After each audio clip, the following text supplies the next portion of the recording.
নমস্কার বন্ধুরা, আমি সোমা হ্যাপি ফ্যামিলির পক্ষ থেকে আপনাদের সকলকে স্বাগত। আজ চলে এসেছি আমি একটা দারুণ রেসিপি নিয়ে।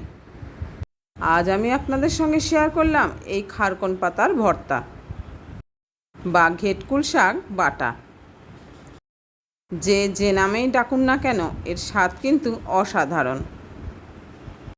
আর এই শাকগুলোকে আমি বাড়ির জঙ্গল থেকে তুলে নিয়েছি আর ভালো করে ধুয়ে পরিষ্কার করে নিয়ে আমি কুচিয়ে নিয়েছি। আর এদিকে গ্যাস ওভেনের কড়াইতে আমি দিয়ে দিলাম 1 চামচ সর্ষের তেল। এখন তেলটাকে একটু গরম করে নিলাম।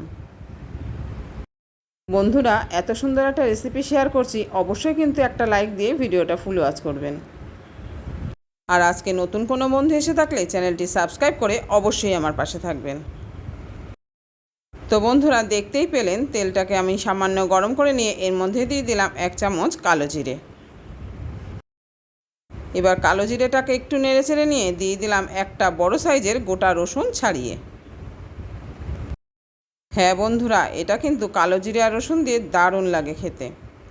আর এই দুটো যদি পরিমাণে একটু বেশি হয় তবে তো আর কথাই নেই। আর এই রেসিপিতে কালো জিরে বেশি হলে তেতো হওয়ার কিন্তু কোনো ভয় নেই। রসুন আর কালো জিরে ভাজা কিন্তু আমাদের শরীরের পক্ষে খুবই উপকারী। এতে অনেক শরীরে ব্যথা বেদনা থাকলে অনেকটাই সেরে যায়। তো বন্ধুরা, দেখতেই পেলেন আমি এখানে কালো জিরে রসুনটাকে দিয়ে একটু নেড়েচেড়ে নিয়ে এরপর দিয়ে দিলাম কুচিয়ে রাখা শাকগুলোকে। শাকটা দেওয়ার পর এবার দিয়ে দিলাম পরিমাণ মতো লবণ আর হলুদ। এবার লবণ হলুদ দিয়ে শাকটাকে ভালো করে উল্টে পাল্টে নেড়েচেড়ে দিতে হবে। যে সকল নতুন বন্ধুরা আজকে আমার এই চ্যানেলটিকে সাবস্ক্রাইব করবেন, তারা কিন্তু মনে করে অবশ্যই পাশে থাকা বেল বাটনের অল অপশনটা কিন্তু সিলেক্ট করে রাখবেন। তাহলে যখনই কোনো আমি নতুন ভিডিও আপলোড করব, সঙ্গে সঙ্গে তার নোটিফিকেশান আপনি পেয়ে যাবেন আর আপনি আপনার সময় মতো সেটাকে দেখে নিতে পারবেন। বন্ধুরা, লবণ হলুদ দিয়ে কিন্তু আমি শাকটাকে ভালো করে নেড়ে ছেড়ে দিয়েছি। এখন এর মধ্যে দিয়ে দিলাম আমি 4-5টা কাঁচা লঙ্কা। এই লঙ্কাটা যে যেরকম ঝাল খাবেন সেইভাবেই দেবেন, তবে এটা ঝাল ঝাল হলে কিন্তু বেশ ভালোই লাগবে।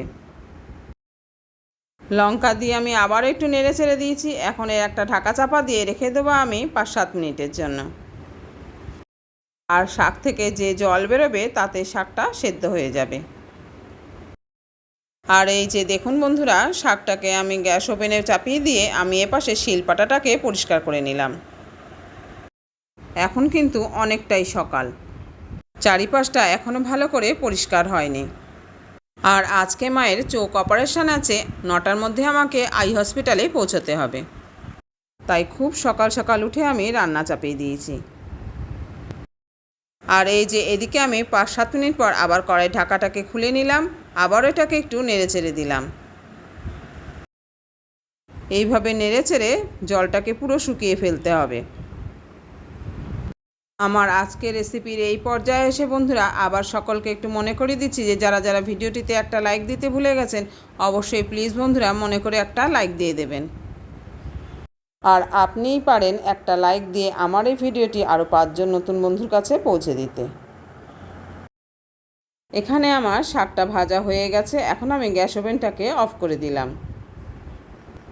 এবার এই ভাজা শাকটাকে আমি তুলে নিলাম অন্য একটা পাত্রে। আর শাক ভাজার বাটিটাকে নিয়ে চলে এলাম শিলনোড়ার কাছে। আমার রান্নাঘরটা ছোট হওয়ায় আমি শিলনোড়াটাকে ঘরে রাখি না, এটাকে আমি বাইরের ছাদেই রেখে দেই। আর খুব প্রয়োজন হলে তখন এটাকে ব্যবহার করি। এবার আমি অফ ক্যামেরায় এটাকে বেটে নেব। একা একা ভিডিও করতে বন্ধুরা খুবই অসুবিধা হয়। এক হাতে ফোনটাকে অন করে রেখে আর এক হাতে কাজ করতে হয়। আর যখন সেটা সম্ভব হয় না তখন ফোনটাকে অফ করে দিতে হয়। এই যে বন্ধুরা, দেখতেই পাচ্ছেন আমি কিন্তু অফ ক্যামেরায় শাকটাকে বেটে নিয়েছি। এখানে আমি শাকটাকে 2বার বেটেছি। এবার বাটা শাকটাকে তুলে নিলাম বাটিতে। এখন চলে এলাম আবার কড়াইয়ের কাছে। গ্যাস ওভেনটাকে আবারও অন করে দিয়ে আমি ওই কড়াইতেই আবারও দিয়ে দিলাম সামান্য পরিমাণে তেল। আর যেহেতু আগে অনেকটা তেল দিয়ে শাকটাকে ভাজা আছে, আবারও খাওয়ার সময় পাতে একটু কাঁচা তেলের দরকার হবে, তাই এখানে আমি অল্প পরিমাণে প্রায় 1 চামচের কাছাকাছি তেল দিয়ে দিলাম। আর এই রান্নাটা কিন্তু বন্ধুরা অবশ্যই সর্ষের তেলে করতে হবে। সর্ষের তেল ছাড়া কিন্তু কোনো ভর্তাই জমে ওঠে না। আর এই যে বন্ধুরা, সামান্য পরিমাণে তেল দিয়ে আমি বেটে রাখা শাকটাকে আবারও কড়াইতে দিয়ে দিলাম। এখন শাকের মধ্যে যেটুকু পরিমাণে জল আছে সেটাকে পুরোপুরিভাবে শুকিয়ে নিতে হবে। আর এইভাবে নাড়তে নাড়তে শাকটা একদম কড়াই থেকে ছেড়ে যাবে।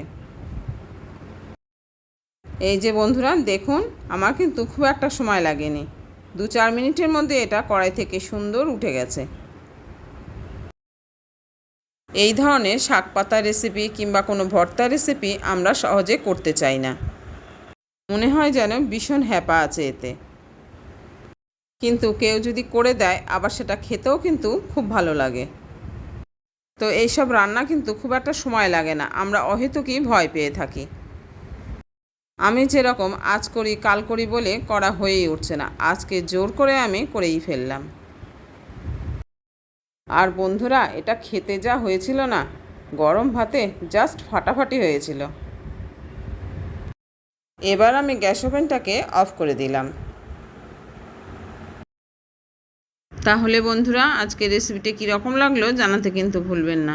ভালো লেগে থাকলে লাইক শেয়ার কমেন্ট করবেন, আর নতুন বন্ধু এসে থাকলে চ্যানেলটিকে সাবস্ক্রাইব করে অবশ্যই আমার পাশে থাকবেন। তো এই যে দেখুন বন্ধুরা, এটাকে আমি একটা অন্য পাত্রে তুলে নিয়ে সোজা চলে এসেছি টেবিলে। তো বন্ধুরা দেখুন তো জিভে জল আসছে কি না। এই রকম কোনো ভর্তা রেসিপি কোনো বন্ধু দিয়ে থাকলে আমার কিন্তু মনে হয় যে দৌড়ে সেখান থেকে একটু নিয়ে আসি। আমি কিন্তু এখানে আবারও একটু কাঁচা তেল দিয়ে দিলাম। আর এই কাঁচা তেল দেওয়ার জন্য কিন্তু বন্ধুরা এটা আরও টেস্টি হবে খেতে। আর দেখেছেন, এখানে কিন্তু আমি লেবুও কেটে নিয়েছি যদি গলায় ধরে।